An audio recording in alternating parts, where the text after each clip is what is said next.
देख रहे हैं बेसिक एजुकेशन सेंटर। और हम लोग विभाज्यता के नियम की कड़ी में आज 8 से विभाज्यता का नियम सीखेंगे। पिछले वीडियो तक हमने 7 से विभाज्यता के नियम तक हम लोग सीख चुके हैं।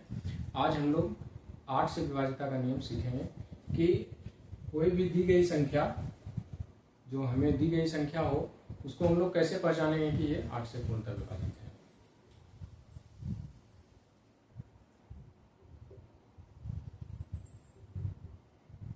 तो इसका नियम है कि वैसी संख्या जिसका 3 इकाई से लेकर 3 अंक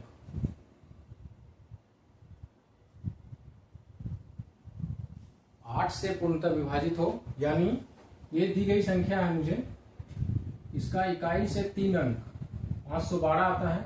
512 यदि 8 से विभाजित हो जाती है तो पूरी की पूरी संख्या 8 से विभाजित हो जाएगी।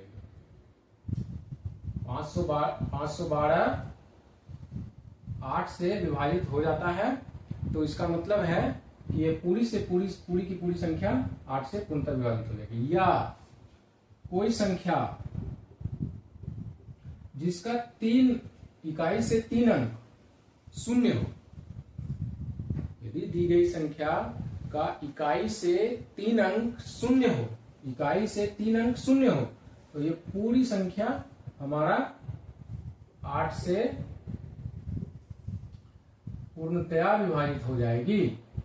तो इसका परिभाषा क्या हुआ 8 से विभाज्यता के नियम का, कि वैसी संख्या जिसके इकाई से 3 अंक या तो 8 से पूर्णतः विभाजित हो या इकाई से 3 अंक शून्य हो, वैसी सभी संख्याएं 8 से पूर्णतः विभाजित हो जाएंगी। अब हम लोग आते हैं 9 से विभाज्यता का नियम।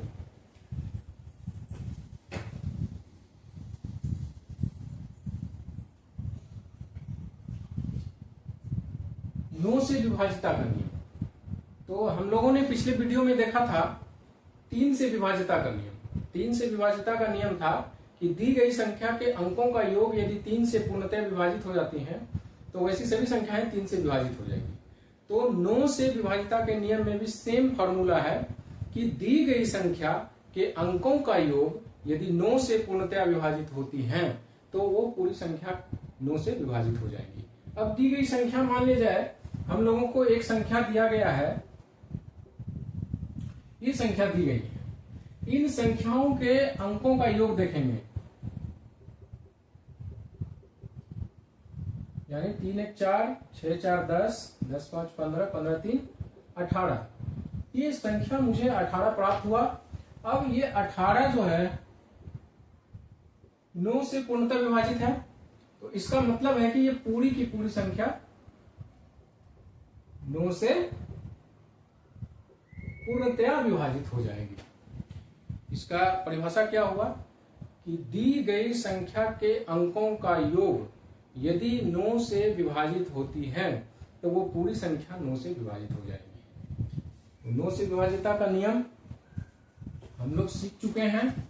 अगला है 10 से विभाज्यता का नियम। 10 से विभाज्यता का नियम बिल्कुल आसान है।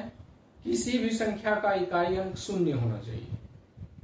कोई भी संख्या का इकाई अंक, कोई भी संख्या हो, उसका इकाई अंक शून्य होना चाहिए। शून्य के अलावा कोई संख्या होगा तो 10 से पूर्णतः विभाजित नहीं होगा। यानी कि दी गई संख्या के अंकों का इकाई अंक शून्य हो तो वो पूरी की पूरी संख्या 10 से पूर्णतः विभाजित हो जाएगी। तो हम लोगों ने विभिन्न वीडियो में 2 से लेकर 10 तक के विभाज्यता का नियम हम लोग सीख चुके हैं। नेक्स्ट वीडियो में हम लोग सीखेंगे 11 से विभाज्यता का नियम, 12 से, उससे आगे भी सीखेंगे हम लोग। तो आज तक के लिए हम लोग 10 के विभाज्यता का नियम सीख चुके हैं। आज के लिए इतना ही। धन्यवाद।